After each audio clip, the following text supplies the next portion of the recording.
Bem, pessoal, essa aqui é a nossa primeira aula de paradigma de programação, né? Ou conceitos de linguagem de programação. A gente vai abordar aqui os principais paradigmas, né? Faz uma ordem cronológica, né? Desde os paradigmas não estruturados, né? Procedurais, orientado a objeto, até os paradigmas lógico e funcional, né? Hoje o mais comum é trabalhar com linguagens multiparadigmas, né? Como a gente tem o Java, JavaScript, onde você tem aí fortemente a orientação a objeto, fortemente a linguagem funcional. Então a gente vai tentar abordar isso durante o curso. Esse primeiro aula, né, ela vai adentrar esses conceitos, essa introdução, né, e depois a gente vai aprofundar cada um desses temas. Beleza? Agora a gente vai para a vinheta para depois retornar.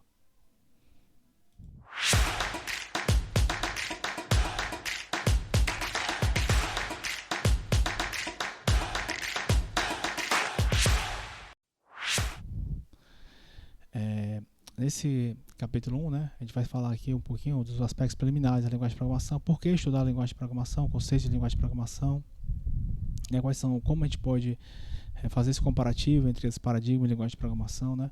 É a primeira camada, pessoal. No desenvolvimento de software, quando você vai trabalhar com desenvolvimento de software, a primeira coisa que você tem que escolher é o paradigma que você vai trabalhar, né? Aí depois do paradigma que você vai trabalhar, você vai escolher a linguagem, né? Que você tem várias linguagens para o mesmo paradigma, né? Hoje essas linguagens são multiparadigmas, mas você vai ter que ver o que você vai adaptar. Hoje você tem uma divisão mais interessante, front, back, né? Back-end, as coisas vão evoluindo.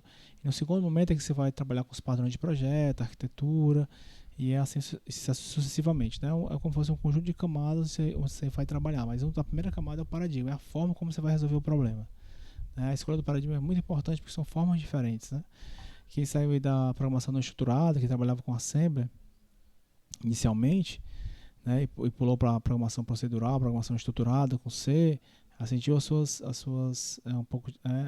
diferenças. Depois houve o pulo para orientação objeto, né? E agora a programação funcional, né? Que é um pouco diferente a ideia. A gente vai tentar abordar aqui no curso, fazer essa transição, né? E juntamente a isso, uma linguagem um pouco mais específica, que a gente vai trabalhar, o Prolog, né? Que é a linguagem lógica. É muito forte na inteligência artificial, né? Nesse trabalho aí. Hoje tem o Python também, na parte de ciência de dados, que é muito forte, né? Mas o Python já seria na parte imperativa e funcional. Beleza? Que é uma linguagem multiparadigma. As linguagens atuais, a maioria são multiparadigmas. Né? E para isso a gente vai usar o livro do Sebesta, né? A gente vai usar aqui o livro do Sebesta para trabalhar com esses conceitos, que esse livro aqui é muito conhecido, né? É o mais conhecido na parte de paradigmas, né? Que é o conceito de linguagem de programação. Beleza? E nesse primeiro capítulo a gente vai trabalhar com essa parte, a motivação, né, de estudar paradigma de linguagem de programação, né, os domínios que existem, né, dos diversos domínios dos paradigmas, das linguagens de programação, né, os critérios para avaliar uma linguagem, qual linguagem você vai escolher para o seu projeto, né, o paradigma que você vai escolher. Então é interessante que a gente tenha isso, né, a influência disso nos projetos, né, categorizar essas linguagens, o custo, né, e o benefício desses paradigmas, dessas linguagens para os projetos, né? E métodos e ambiente de programação a gente um pouco mais rápido essa parte. Então é isso aí que a gente vai abordar nesse capítulo. Então qual é o motivo, né? Qual a motivação de você estudar a linguagem de programação, né? Qual é o motivo de você estudar a linguagem de programação? São muitos, né? Tá certo? Primeiro assim, quanto mais linguagem você aprende, melhor você vai poder escolher, né? E é como idiomas, né? Quanto mais idiomas você sabe, mais fácil você aprende o próximo, entendeu? Então isso acontece muito em linguagem de programação. Se você programa em várias linguagens, você consegue ter essa skill, essa capacidade, você tem uma facilidade muito grande de aprender outra linguagem, né? Você também consegue enxergar formas diferentes de resolver o mesmo problema, né? Que a ideia do paradigma é exatamente esse. São formas diferentes de resolver o mesmo problema. Todos resolvem de formas diferentes, de abordagens diferentes. Umas podem ser mais performáticas, outras menos. Umas podem ser mais paralelizáveis, né? Hoje é muito comum na linguagem funcional, hoje, por isso que antigamente ela foi criada na década de 50, mas hoje que ela realmente foi explodir, né? Hoje qualquer linguagem tem a parte de notação lambda, a parte funcional, como C#, Java, JavaScript, todos têm, né? Então ela é muito forte hoje, né? Por causa da paralelização, né? Dos objetos imutáveis, né? É bem diferente da ideia da orientação a objeto, mas elas duas convivem bem, né? Até alguns autores acham que elas são primas, a orientação objeto e a funcional, mas são conceitos bem diferentes, né? O rei da linguagem funcional são as funções, como o nome já diz, a orientação objeto são os objetos, né? Então é bem interessante essa forma de se trabalhar, né, com essa linguagem, mas JavaScript, por exemplo, chega a trabalhar com as duas, né? Java também, até um pouco mais forte a orientação objeto, Java, mas também tem essa parte funcionar a partir do Java 8, Java 9, né, que foi a colocação da notação lambda e etc, etc. Exatamente pela força computacional. Você gasta mais memória, né? Porque os seus objetos são imutáveis, você não consegue alterar os objetos, você sempre cria cópias, clones desses objetos e vai alterando eles, né? As funções callback, etc., que a gente vai abordar no curso. Mas, por outro lado, você tem uma paralisação muito mais simples, muito mais forte, né? E é isso que a gente vai abordar quando trabalhar com linguagens funcionais. Vai ser um tema bem interessante que a gente vai abordar. Mais na frente eu vou falar sobre todos. Eu estou falando esse que é o mais assim, atual, beleza?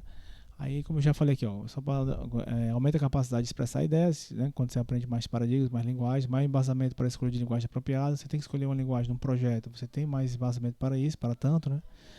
Aumenta a capacidade de aprender novas linguagens, né? Quanto mais linguagens você sabe, mais fácil você tem como aprender outras, porque você sabe fazer essa, E você deve ter passado por isso. Quem trabalha com programação web, aí, pessoal que trabalha no mercado, por exemplo, com as 3 plataformas, 3 frameworks mais fortes hoje para trabalhar web, né? A parte front, principalmente, né? Que é o Node, né? Node.js, o React, né? E o Vue, né? Então, as 3 plataformas. Então, assim, quando você aprende uma ou duas, ela para aprender a terceira é mais simples. Porque como é que você faz rotas em uma, aí você vê como é que faz na outra, né? Como é que você trabalha com o retorno das variáveis, e etc, etc. Aí você, sabendo uma, facilita bastante o trabalho com as outras, né? Esse perfil. Que são normalmente frameworks componentizadas, né? Entender melhor a importância da implementação, né? Melhorar a capacidade de projetar novas linguagens. Você vai ter uma cadeia de compiladores, você vai ter que projetar uma linguagem. Então, quanto mais linguagem você souber, mais embasamento você vai ter para projetar a sua, né? E pode ter um aumento global da computação escolhendo bem a sua linguagem. Né? Aqui os domínios, como a gente tinha comentado, são vários domínios que existem as linguagens. Né? Antigamente era mais fácil esses domínios, hoje não. Hoje você tem linguagem que você pode tanto trabalhar na parte científica como você pode trabalhar na parte comercial. Né? Antes, com a parte computacional era muito mais, na década de 50, bem mais restrita, bem mais, né? Hoje um celular tem uma capacidade bem maior do que aqueles computadores da época, né? Memória e etc, né? Processamento. Então, antigamente você tinha tinha que filtrar, tinha que ter esse perfil, né? Por exemplo, você tinha linguagem de aplicação científica, C, Fortran.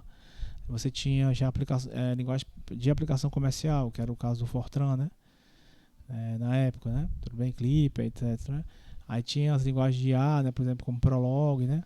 Aí já tinha linguagem mais de baixo nível, Assembly, etc. Linguagem de script, né? JavaScript, etc. Tudo bem? Para isso. E tinha as linguagens de propósitos especiais, linguagem para a parte matemática, linguagem para uma parte mais de arquitetura. Né? Você tinha uma especialização da linguagem, né? Tinha uma linguagem que poderia trabalhar nos dois mundos, né? Aí isso depois hoje já ocorre, né? Você já tem o Java para trabalhar tanto na parte científica como na parte comercial, né? E aí hoje com o poder da linguagem ficou um pouco mais, não ficou tão restrito uma linguagem para um tipo de domínio específico, né? As linguagens de propósitos especiais, né, vocês têm muitas, né? Vou trazer só um exemplo aqui, para passar rápido por ele, só para mostrar, indicar que isso não vai ser escopo da nossa disciplina, né? Nossa disciplina vai trabalhar com os paradigmas mais gerais, mas até a ideia de uma graduação é isso, né? Diferente de uma especialização, uma coisa que você vai se aprofundar. Aqui a ideia é que a gente tenha uma noção genérica dos principais paradigmas, né? Como eu falei, passando até pelo não estruturado, a gente vai programar um pouquinho em Assembly, né? Vai ser poucas aulas, mas vai fazer isso. Aí depois nós vamos chegar a programar orientação a objeto, programação estruturada, né? Isso mais para o final do curso. E principalmente vai um enfoque maior em programação lógica, né? Que é um momento único aí no curso de graduação para a gente fazer isso, e nas linguagens funcionais e juntando essas linguagens multiparadigmas, né? Que JavaScript, Java, né? Então a ideia é exatamente essa, é ter essa noção dos principais paradigmas. Mas a gente não vai entrar em paradigmas de propósitos especiais, até porque seria um mundo, né? Seria gigantesco, né? Teria infinitas linguagens para isso, né? Tudo bem? Tem linguagem que trabalha, por exemplo, só com 2 caracteres, né? Existe infinitos tipos de linguagem, né? Aqui é um exemplo, vou passar bem rápido aqui, que seria uma linguagem de propósito matemático, né? Tem o MATLAB que trabalha com isso, o Matprog, no caso aqui eu estou mostrando o Lindo, né? Que é a parte de programação matemática, que é uma área que eu gosto bastante, né? Então você tem modelos matemáticos que resolvem problemas, né? Basta saber isso e você tem uma sintaxe própria. Por exemplo, aqui ó, você tem um sets, né? Você está criando variáveis, está criando matrizes, no caso. Tem a matriz C, que é um vetor, na verdade, a matriz de uma dimensão, a matriz A, né? Como você pode perceber aqui, os elementos, né? 40.000, 75.000, etc, né? Você tem a matriz B e a matriz D. Você cria os dados dessa estrutura de dados dessa linguagem, que é a linguagem Lingo, né? É uma linguagem que modela problema. O Lindo é você fazer programação matemática direta. O Lingo você programa ela, tá certo? É uma linguagem de propósito especial que não faz parte do nosso escopo. É só para mostrar que não faz parte. E aqui você tem a sintaxe da linguagem, ó, somas, né, fors, né, boundaries, que são limites, né? Então é uma sintaxe bem específica, né, bem própria para a linguagem. A gente não vai abordar esse tipo de linguagem, né? Mas é bom que você saiba que existe esse tipo de linguagem, e existem muitos outros tipos de linguagens específicas, especiais. Tudo bem? Como eu falei, a gente vai trabalhar basicamente com aqueles 4 paradigmas, né? Nem o paradigma paralelo a gente vai também abordar no curso. Os 4 paradigmas que a gente vai abordar foram aqueles que eu falei. O paradigma imperativo, né, estruturado, não estruturado. Aí envolve orientação a objeto, envolve C, envolve C#, a parte de orientação a objeto, Java. A parte do paradigma lógico, né, e que é Prolog, principalmente a parte do paradigma funcional, né, que a gente vai aí trabalhar tanto com o Scheme, que é uma linguagem derivada do Lisp, né, um dialeto do Lisp, que é uma linguagem também puramente como Haskell também. O pessoal de Pernambuco gosta muito de trabalhar com ela, que é uma linguagem também funcional, né? E a gente vai trabalhar com as multiparadigmas, que aí juntam o funcional com a orientação a objeto normalmente. Tá? JavaScript, Java e etc. C#, beleza? A gente vai ter são conteúdos bem interessantes, bem ecléticos, né? Linguagens bem ecléticas, onde é interessante a gente estudar os paradigmas puros, né? E depois a gente ir para as linguagens multiparadigmas, que é o realmente que está em voga hoje, né? A ideia é chegar lá, beleza? Nesse terceiro ponto, pessoal, a gente vai trabalhar aqui com os critérios de avaliação de linguagens, né? Tudo bem? Então a gente falou dos domínios, né? A gente falou da motivação de estudar a linguagem de programação, falou dos tipos de linguagens especiais, né? E aqui é a parte de como se avaliar linguagem de programação, tá certo? Então eu vou passar um pouco sobre os critérios, mas isso vai ser abordado durante todo o curso, né? Já que a gente vai, quando for trabalhar com cada paradigma, a gente vai voltar um pouco para esse assunto. Né, de como comparar, né, até o nosso último assunto é comparar exatamente esses 3 pilares, esses 3 principais paradigmas, né, vamos chamar assim, de linguagens. No final, fazer essa comparação, a gente vai retornar esses critérios. E é sempre importante notar o seguinte, que é importante a gente sempre ter, para fazer comparações, né, você fazer um trabalho de conclusão de curso, é importante que você tenha sempre essa noção de ter critérios bem definidos, né, e bem documentados, e explicar por que você vai utilizar esses critérios. Então, esses critérios aqui são importantes para a gente, para esse tipo de comparação, quando você quiser comparar, né, que eu sempre digo, né, não case com a linguagem de programação, né, não seja, nesse caso a gente precisa ser fiel, não precisa ser fiel à linguagem de programação, porque querendo ou não, mais dia ou menos dia ela vai cair, né, tudo bem? Hoje o Java já não é mais a mais usado, foi mais usado durante muito tempo, né? C foi uma época, C++, hoje o JavaScript está subindo forte, o Python está subindo forte na parte de ciência de dados. Então aqui a gente não precisa ter a fidelidade para a linguagem de programação, né? Porque ela com certeza ela vai cair. Então é interessante que a gente tenha você pode gostar mais de uma linguagem, coisa pessoal e tudo, mas é interessante que a gente tenha um conhecimento mais abrangente, com mais linguagens, mais paradigmas, até para ter mais uma opção de escolha e mais uma forma de mais opções, né? Beleza? Até porque tudo depende do seu projeto grande, projeto pequeno, complexo, menos complexo, né? Tem prazos, tudo isso vai depender muito do paradigma que você vai poder escolher. Vamos lá, um dos principais critérios aqui, pessoal, de comparativo de linguagem de programação, de paradigmas, é a legibilidade, né? Porque, como a gente sabe, em torno de 70% a 80% do tempo de um projeto, de um software, você vai estar em manutenção do ambiente, né? Então você tem o desenvolvimento, é uma parte de criatividade bem interessante, então, mas uma boa parte desse projeto ele vai estar em manutenção. E quão mais legível a linguagem possa ser, em quão mais legível o seu código possa ser, melhor. Porque facilita a manutenção, e a manutenção, a maior parte do tempo, você vai fazer manutenção do seu código. Tudo bem? Então, a parte da legibilidade é um dos principais critérios, né? Dentro desses critérios tem a simplicidade da linguagem, né? Essa parte da ortogonalidade, que é muito importante, ou seja, o que você faz para um tipo de dado, você poder fazer para todos os outros, né? Tudo bem? Então isso é muito importante que a linguagem traga, né? Por exemplo, a linguagem C, só para dar um exemplo aqui, né? Você tem diferenças, né? Registros podem ser retornados, matrizes não. Então você não pode retornar uma matriz, né? Por exemplo, um ponteiro de 2 dimensões. Você não pode retornar no linguagem C ANSI, sem padrão, né? Estou falando de todos os Cs porque são muitos compiladores de Cs. Mas você pode retornar registros. Então já não é uma coisa ortogonal, tudo bem? Às vezes um caractere significa mais de uma coisa, como no C, né? O caractere do asterisco, vezes, né? Na linguagem C, ele pode significar a multiplicação, ele pode significar a criação de um ponteiro, né? Ele pode significar o valor apontado por, né? Quem já estudou C fez LP2 aí tudo bem? Então você pode verificar que aí isso pode dificultar um pouco a legibilidade da linguagem de programação. Tá certo? Aí outra característica também importante é a capacidade de escrita, né? Tudo bem? Da linguagem de programação, assim, o quanto você tem que escrever para poder executar aquele código que você quer. Tudo bem? Então, por exemplo, linguagem de matemática tem uma capacidade de escrita muito boa para multiplicação de matrizes, inversão de matrizes, né? Você com uma função só já faz isso, né? Já numa linguagem de propósito genérico, propósito geral, não. Você tem que fazer uma implementação, né? 3 forzinhos para fazer multiplicação de matrizes, né? Para fazer inversão também, vai implementar um algoritmo para isso, etc. Usar uma biblioteca.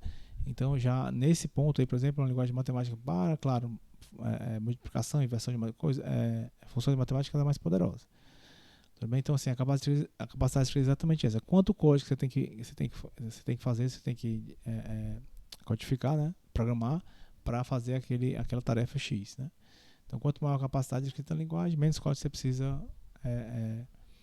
escrever. Aí, claro que vem aquela ideia, capacidade de escrita com legibilidade, né? Se eu tenho uma super capacidade de escrita e tal, às vezes meu código é muito curto e a minha legibilidade já cai um pouco. Então, tem esse trade-off também que você tem que sempre trabalhar, né? Aí tem a confiabilidade da linguagem, né? Aí vem muito aquela parte das linguagens tipadas, não tipadas, né? Também o Java, por exemplo, a linguagem tipada, você não pode criar uma variável sem dar um tipo para ela, né? Int A, por exemplo, né? Tá certo? Você não pode fazer esse tipo de coisa. Já outras linguagens de programação, né? Como Python, JavaScript, você não precisa tipar ela, né? Fora o TypeScript, né? Você pode já definir a variável de forma direta, né? Sem ter que tipá-la, tudo bem? A gente pode até mostrar alguns códigos aqui para vocês. Então, por exemplo, aqui, ó, na linguagem, aqui nós estamos na linguagem, só como exemplo, a gente está na linguagem aqui Java, certo? O fatorial, uma funçãozinha fatorial. Aqui você tem que criar a variável, por exemplo, long n, né? Você tem que criar essa variável antes de utilizá-la, tudo bem? Por exemplo, no JavaScript da vida, né, você não precisaria. Você poderia usar o n diretamente, né? Aqui você está recebendo uma função long, né? Aqui, por exemplo, você está recebendo uma função long também, você tem que dar o tipo para ela, tá certo? Ó. Tudo bem? Aqui a variável i, você tem que dizer que ela é long também, né? Tá dizendo que é long porque tem o tipo int e o tipo long. O tipo long é porque para ele conseguir fatoriais mais pesados, com números maiores, né? Que ele tem a capacidade dele é mais fácil, porque o Java é uma linguagem tipada, né? Tá certo? Voltando aqui, a gente tem manipulação de exceções, tem linguagem que tem tratamento de exceções, como Java, já o C não tem, né? Então é outro tipo que deixa a linguagem mais confiável, tudo bem? A ideia de... Aí claro que tem aquele trade-off também. Se para ser uma linguagem 100% confiável, ela com certeza vai perder um pouco de desempenho, né? Porque você vai ter que testar muita coisa, vai ter que testar os tipos, testar todos, né? A parte de endereçamento de memória e tal. Aí isso pode chegar a deixar ela mais lenta, né? Então, muito confiável, mais lenta, um pouco mais rápida, não tão confiável. Esse trade-off que cada linguagem vai ter a sua forma, né? O seu trade-off, o seu nível que ele quer chegar, né? Aí tem a parte do custo, né? Esse custo é bem interessante, tem custo desde o aprendizado da linguagem até o custo para compilar, o custo para executar todo, né? Todo o custo, né? Da linguagem de memória e etc. da linguagem, né? Hoje com o hardware muito mais refinados, muito mais poderosos que a gente tem, Esses custos nem são tão assim como antigamente, né? Mas mesmo assim a gente tem que levar em conta, porque nem sempre a gente está programando para um desktop, até para um celular, para um computador. A gente pode estar programando para um PIC, né? Para um coisa mais um Arduino, uma coisa mais específica, né? Então, uma placazinha de micro-ondas, né? Então nós temos, né, diversos níveis de programação. Então aí você tem que ver esse custo também, porque não vou poder gastar muita memória. Se eu estou programando para um PIC, né? Que já tem 4K de memória, etc. Dependendo do PIC, claro. Beleza? Então a gente leva em conta muito essa parte de custo. Custo de treinamento, custo de escrever programas, custo de compilar, executar, né? Hoje não está tão em voga por causa como diz, quando é para computadores de maior capacidade. Custo de sistema de implementação de linguagem, né? Custo da confiabilidade, né? Até o custo de aprendizagem, né, da linguagem, etc. Mas é outro critério, né? Então, só para fazer uma revisão rápida, nós temos até agora a avaliação de custo, né? Nós temos a avaliação de capacidade de escrita, confiabilidade, né, e legibilidade, né? São alguns das formas de critérios para comparar a linguagem de programação, né? Uma parte da legibilidade bem interessante, né, que a gente vê é quando você, por exemplo, você vai fazer o if-else, né? Se você tem dois ifs, né, e o else como você tem aqui, ó, if x maior do que 1, if x igual a 2, né? E o else, esse else é desse if aqui mais próximo desse if aqui. Tudo bem? Isso aqui vai depender da linguagem, não tem uma resposta simples. Para Python tem uma resposta, para Java é outra. Tudo bem? Então é uma parte da legibilidade que pode um pouco atrapalhar. Então, às vezes, uma linguagem tem um if-then, né? Você é obrigado a colocar abre chave, fecha, ou begin end, alguma coisa assim. Para delimitar o bloco, você escreve mais, você perde um pouco a capacidade de escrita, mas você deixa ver a linguagem mais confiável, mais legível. Desculpa, mais legível. Tá certo? Os desvios condicionais, né? Aquela ideia de você... que o pessoal do engenharia de software se treme todo até quando vê isso, que é o famoso go-to, você desviar o código para qualquer lugar, isso dá muito poder, né? Você pode estar em qualquer lugar e ir para qualquer lugar. Mas, por outro lado, isso dificulta muito a manutenção. A gente já viu que a manutenção é muito importante para a gente a maior parte do tempo, né? Então, esses desvios incondicionais que são permitidos nas linguagens não estruturadas, por exemplo, são a base da linguagem não estruturada, né? Os ifs, inclusive, os fors, as repetições, tudo na linguagem. A gente vai programar aqui em Assembly e vai ver isso. É baseado no jumpings, em go-to, em desvio de código, né? Só que isso ele realmente complica muito a manutenção e etc. do código. Até o entendimento do código, né? Um outro programador quiser entender o seu código fica muito complexo. E aí, como dificulta a manutenção, realmente ela não é bem assim, não é tão bem visto, né, para grandes projetos.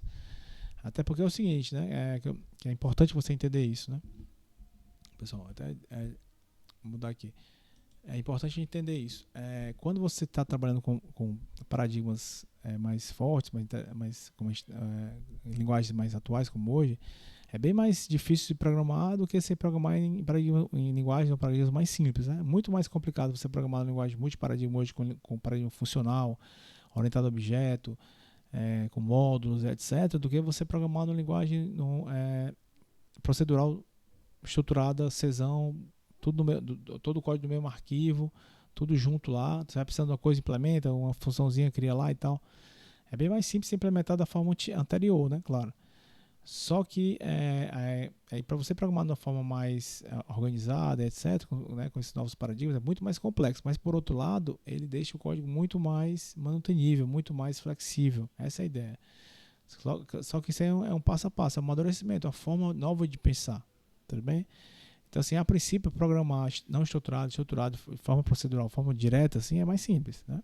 Imperativo. Só que aí você perde muito, né? Tá certo? Em questões até de performance, de manutenção, etc. Então, programar nesse novo estilo, nessas novas ideias, né? Nessas novas abstrações, ele é com certeza mais complexo. Mas tem o seu ganho posterior, o seu ganho de manutenção, de extensibilidade do projeto, etc. Então, a ideia é tentar exatamente mostrar isso. Tá certo?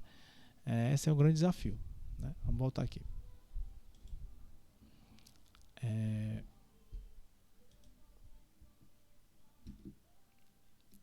Beleza. Aí tem alguns exemplos aqui, a gente vai ver mais na frente. Tudo bem?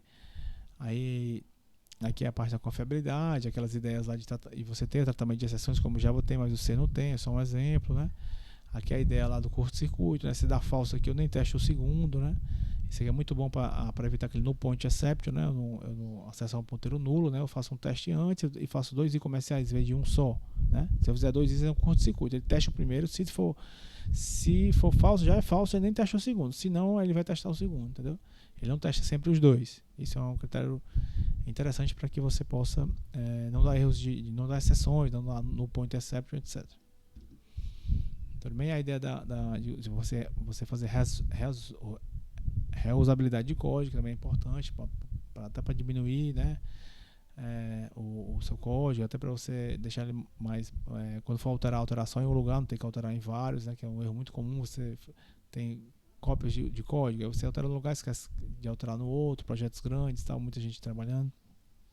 Isso é realmente muito bem interessante, né? Lembrando que as linguagens funcionais tem muito isso. A ideia da linguagem funcional é você trabalhar tudo ser função, né? E uma função tem uma responsabilidade única, né? Tudo bem? Então, para poder ser mais fácil ser reusado. Uma função que faz milhões de coisas dificilmente vai ser reusada, né? Porque ela vai fazer só aquilo que ele está sendo pedido. Mas se você quebrar isso em várias funções pequenas, aquelas funções podem ser reutilizadas. Isso é importante porque quando você já usa uma função e ela está funcionando, se ela está testada, né? Então você pode reutilizá-la depois em outros lugares, né? E fica mais simples de trabalhar. Tudo bem? Aqui a influência das arquiteturas, né? Por exemplo, isso aqui é muito bem importante. A linguagem imperativa ela foi muito mais forte. Todo mundo, a maioria, né, da gente aprendeu a programar com ela inicialmente, que é a maioria começou a aprender o C, né? Aprender o Pascal, aprender as linguagens de forma estruturada, imperativa. Até o Java dá se fazer, se você fizer uma classe só, né? Uma classe só, um mainzão lá, e programar, apesar de ser uma linguagem orientada a objetos, você programar de forma estruturada no Java, isso é possível, né? Então, porque se fortalecer muito bem isso, por causa das arquiteturas, a arquitetura de von Neumann, né? Aquela arquitetura de você ter um processador, você ter os barramentos, né?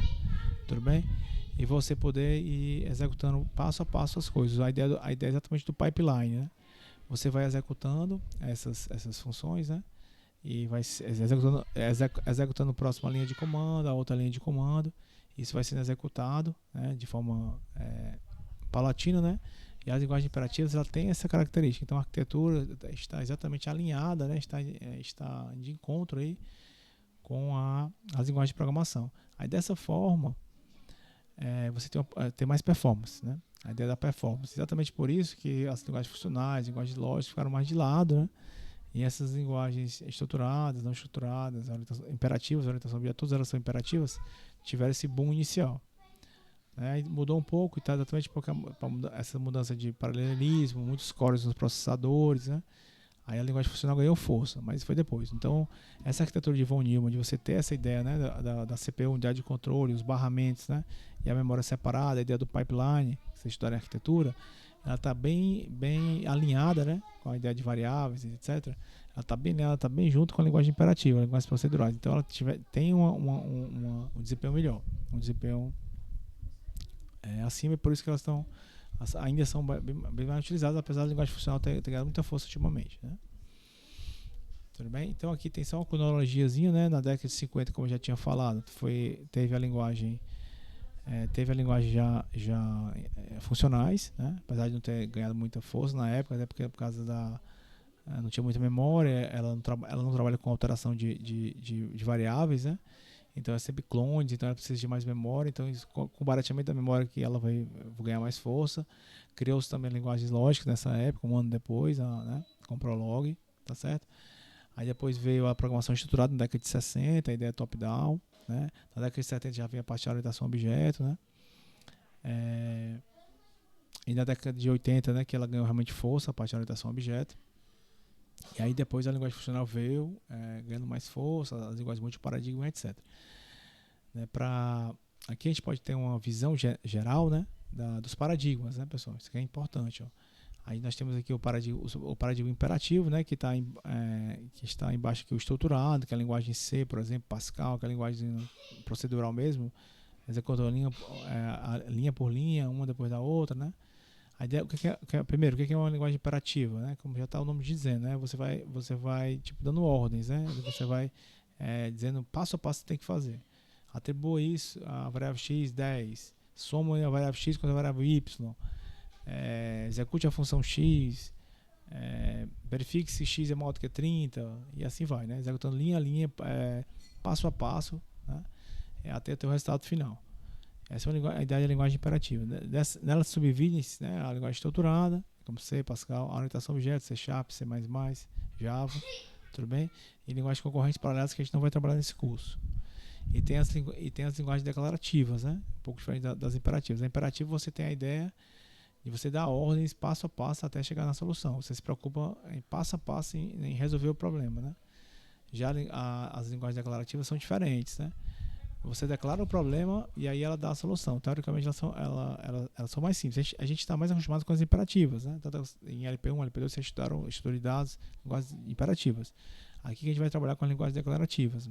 Mas a ideia da linguagem declarativa é se você ela não se preocupa muito com o problema, mas sim com a solução. A gente vai ver alguns exemplos, né? A gente tem uma linguagem funcional e linguagem lógica, né? Lembrando que hoje o normal é você trabalhar com linguagens multiparadigmas, por isso que é importante de ter essa ideia. Hoje o que está muito em voga, né? O que muita gente aí está muito forte é a parte funcional, a linguagem funcional, por isso que é uma das abordagens mais fortes que a gente vai ter, né? Aí mostrando só alguns códigos aqui para não ficar muito na teoria, né? Eu queria mostrar aqui para vocês alguns códigos. Aqui é o código em Java, que é um código imperativo, né? Tá mais para estruturado que orientado a objeto, porque eu não estou usando muita ideia de objetos, apesar de ter objeto scanner aqui, né, para receber dados, etc. Mas ele está trabalhando com a ideia de criar um método, né, uma função, método para calcular o fatorial.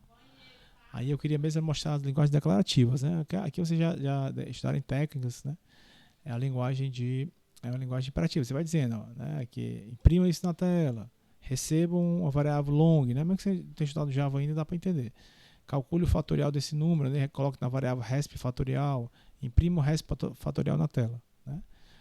Estou usando aqui o Reply, que é uma das plataformas que a gente vai trabalhar no curso. Tem como a gente executar aqui, né? Ele vai abrir esse terminalzinho aqui. Tudo bem? Aqui, basta você ter um browser, não precisa ter nada instalado na sua máquina, essa é uma vantagem, né? Você digita aqui o número 5, ele vai receber lá e ele vai dar o fatorial de 5 a 120, beleza? Esse mesmo fatorial aqui, pessoal, ele pode ser feito, por exemplo, o fatorial de 5 também, que vai dar 120, estou usando também o Reply, só que aqui eu estou usando o Scheme, né? Que é uma dialeto do Lisp, é uma linguagem funcional. Aqui é uma linguagem orientada a objeto, que é o Java, uma linguagem imperativa. Aqui já é uma linguagem funcional, aí ela é definida por funções. Aí tem toda uma sintaxe diferente, né? Mas você pode ver já que é um pouquinho diferente a ideia aqui, né? Define a função fatorial, se o n é 0, retorna 1, né? Já trabalha com a ideia da recursão, né? Diferente da ideia de usar um for aqui, ó, tá vendo? Tá certo? Se o n é 0, ele retorna 1, senão ele vai fazer n vezes aquele, porque ele trabalha de forma prefixada, né? Ó. Se eu botar aqui mais 2, 3, ele vai me retornar 5, tudo bem? Então ele trabalha aqui de forma prefixada, essa linguagem. Então por isso que ele faz essa parte do fatorial. Então ele faz aqui, ó, você vai executar o fatorial de 5 é 120. Você vê que é uma forma diferente, ele trabalha sempre com funções, tudo bem? São dados sempre imutáveis, você não muda esse n, sempre são chamados para novos n's, novas variáveis, né? Tem toda uma ideia. E uma outra linguagem bem, um outro paradigma aqui, só para a gente identificar, aqui nós falamos aqui do paradigma imperativo, do paradigma funcional, aqui do paradigma lógico, né? Com outro exemplo aqui, a gente vai usar também essa ferramenta aqui, o Swift, que ela é para trabalhar com Prolog, né? Tudo bem? A gente pode também instalar o SW Prolog, né, na sua máquina, mas isso aqui é interessante porque também basta ter o browser, né? Tudo bem? Ó? Então só com o browser já dá pra gente executar códigos em Java, códigos em JavaScript, códigos em Scheme, códigos em Prolog. Tudo bem? Claro que se você quiser um performance melhor, você pode instalar, né, o SW Prolog, o Dr. Hackter, né, que é outro softwarezinho que a gente vai utilizar também para a parte da linguagem Scheme, né, que é parte funcional, mas a gente vai ver depois. Aqui, pessoal, você pode verificar que ela é bem diferente, né, que a linguagem lógica, né. Aqui você tem funções lógicas, é um pouco diferente, né, funções assim, ele está dizendo o seguinte, ó, Vicente ama Mia, Marcelo ama Mia, Puck ama Honey, Honey ama Puck, né. Então ele está dizendo aqui, ele está definindo um amor. Também você podia definir que aí você podia definir coisas também, tipo, você podia fazer isso aqui também, ó, homem, né, homem Vincent, para dizer que Vincent é um homem, por exemplo. Depois isso aqui é um fato, que a gente chama de fato, né. Estou criando o fato homem aqui, ó, homem, é só um exemplo, certo? Sei lá, Marcelius, mulher, por exemplo, que é outro funtor que eu ia criar, né? Mia. Opa. tudo bem? Então estou definindo isso aqui são fatos, tudo bem? Vicente é uma Mia, Marcelo é uma Mia e tal, e aqui já é uma regra, né? Para que X tenha ciúme, né? Ciúmes de Y, né? X tem que amar Z e Y tem que amar Z. Ou seja, se eu tenho uma pessoa X que ama Z e uma pessoa Y que ama Z, duas pessoas que amam a mesma pessoa, uma vai ter ciúme da outra. Né? Isso é uma regra aqui definida, tá certo? Então, aí eu posso fazer perguntas assim, diretas ou pedir respostas aqui, por exemplo. Homem, vou dizer assim, Vincent. Se você começar com letra maiúscula, por exemplo, se eu botasse Vincent com V maiúsculo, aí isso aqui seria uma variável. Ele ia trazer todos os homens. Como tem Vincent com letra minúscula, a primeira letra, ele vai ver na base de dados se Vincent, né, ele é um homem. Tá? Aí, ó. Ele vai vir aqui e vai dizer que é verdadeiro. Vincent é um homem. Tá certo? Se eu botar, sei lá, uma palavra que não existe, teste é homem, ele vai dizer falso. Porque teste não está na base. Beleza? Uma coisa interessante é quem são os homens. Ó. Eu posso botar uma variável X aqui. Ó. Vai me dizer, ó, Vincent é um homem. Marcelo é um homem, ele pegou os dois homens aqui, tá certo? Eu posso perguntar quem ama quem, né? Loves, né? Eu posso perguntar assim, quem ama Vincent? Uma pergunta, Ctrl Enter. É outra pergunta, né? É porque eu acho que eu escrevi Vincent errado aqui, sem um N, né? Ele não descobriu ninguém. Mas quem ama Vincent? E Mia, entendeu? Quem ama quem? YX, duas variáveis. Quem ama quem? Eu posso até botar isso aqui como tabela se eu quiser. Restata como uma tabela. Tudo bem? Ó. E ele vai. Deixa eu executar de novo. Acho que ele bota como uma tabelinha. Ó. Ele bota todo mundo. Vincent ama Mia. Marcelo ama Mia. Pouquinho ama Honey ama Pouquinho. Beleza? E posso perguntar também lá o Jealous aqui. Ó. Quem tem ciúme de quem? Copiando aqui, né? Aqui já é um paradigma bem diferente. É um paradigma lógico, né, pessoal? Tá certo? Ó. Ele já trabalha de forma diferente, só pra gente ter um gostinho aqui, mas a gente vai ter umas aulas específicas só sobre isso. Eu botei em tabela e ele fez aqui quem tem ciúme de quem, tá certo? Aí aqui tem algumas coisas que eu teria que consertar, por exemplo, Pouquinho tem ciúme dele mesmo, né? Marcelo, um egocentrismo aqui, né? Marcelo tem ciúme dele mesmo, né? Então eu teria que tirar isso aqui, teria que melhorar um pouco essa regra aqui, mas a gente vai aprender dizendo que X é Y, tem que ser diferente de Z, né? Para que não haja isso aí. Mas isso a gente vai ver depois quando chegar nesse. Eu só estava querendo mostrar os tipos de paradigmas existentes. Tá certo? Voltando aqui para os nossos slides. Né? Aí, como eu já falei, tem a linguagem de imperativos que eu acabei de mostrar, C, Pascal, linguagem de funcionais, o esquema que eu mostrei agora, né? Linguagem lógica é o Prolog, tem o OWL, o Prolog que eu mostrei, né? A linguagem orientada a objetos, né? Como também já comentei aqui do Java, C++, C Sharp. São os tipos de linguagem. Aqui já é uma linguagem não estruturada, o Assembler, né? Que a gente vai trabalhar durante o curso. Aqui a gente teria que eu ver que é uma linguagem bem diferente, mas ela é interessante que ela está bem junta lá na arquitetura de computadores, né? Então esse aqui é um programazinho que imprime na tela, tudo bem? Uma frase, o que seja, depois a gente vai ver direitinho, a gente vai programar um pouquinho de assembly aqui, uma linguagem não estruturada, os jumpings, as interrupções, é bem interessante para a parte de baixo nível, né? Linguagem de baixo nível, ali conversando próximo ali com o processador, com o compilador, né? Tem as suas aplicabilidades, né? Bem interessante. Tudo bem? Aqui já é um programazinho em Java, como a gente acabou de ver ali também, que é já orientado a objeto. Aqui já é uma programação aqui é do que a gente acabou de ver, né? Aqui é a ideia de pai, mãe, irmãos e tal, já a parte do Prolog, que a gente acabou de ver também ali naquele exemplo, que é a linguagem lógica, né? São os tipos de linguagem que a gente vai trabalhar durante o curso.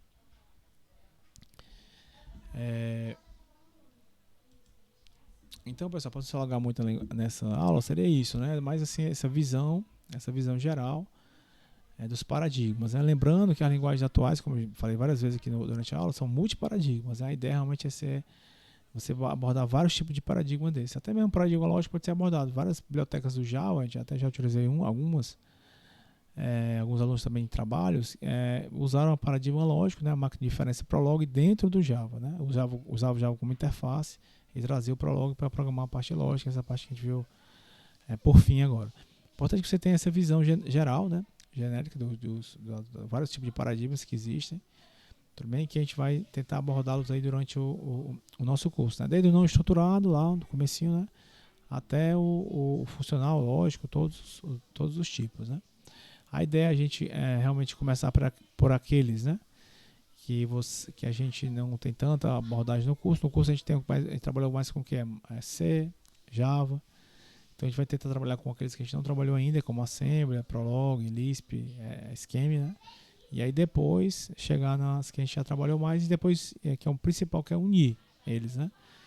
Que é trabalhar a partir trabalhar a partir do Java 8, né? O Java 11, o Java 14 já, que a gente trabalhar em cima da parte funcional do Java com a parte de orientação a objeto, já trabalhar com JavaScript, né?